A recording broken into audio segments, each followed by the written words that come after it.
A seed contains the entire genetic code from which the external form, energetic capacity, and mental abilities of a living being develop.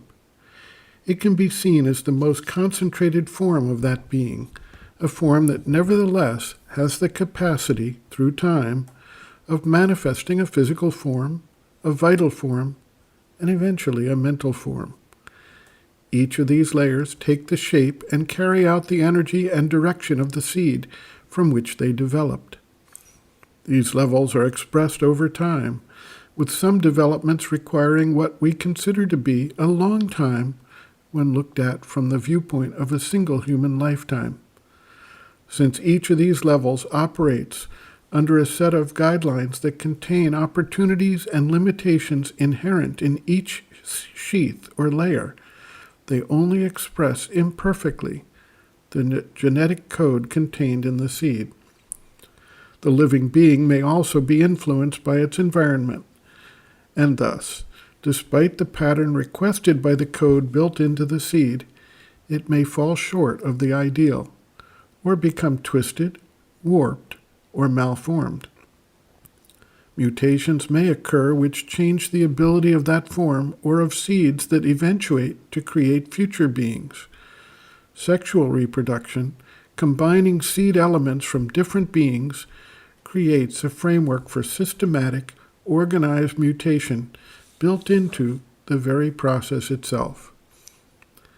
The analogy of the seed and the living being can be used to help us understand the soul, its role, and the development of the inner being that carries out the needs of the soul within the overall manifestation, within which it is a participant. What is missing from the seed and its development, however, is the element of the soul and the psychic being. The soul, as the mother indicates, is the divine spark that uses the external form to manifest itself and its divine nature. The psychic being answers the question about the purpose and significance of our existence. We are no longer a static seed with a fixed genetic code, creating external forms without any sense of purpose, mindlessly repeating the code in each formation. Rather, we can see the psychic being as a dynamic evolution of the soul's essential nature to harvest the fruit of experience across lifetimes and build a maturing and ever-increasing soul manifestation. As the psychic being matures and develops, it gains the power to more perfectly direct and control the body, life, and mind that it takes on in a particular lifetime. It utilizes the instruments formed from the code embodied in the external seed form. It expresses the soul's essential nature in the manifestation. A disciple inquires, in the human being, is the psychic being the entire soul, or do both the soul, in its essence as a divine spark in all creatures, and the psychic being exist together?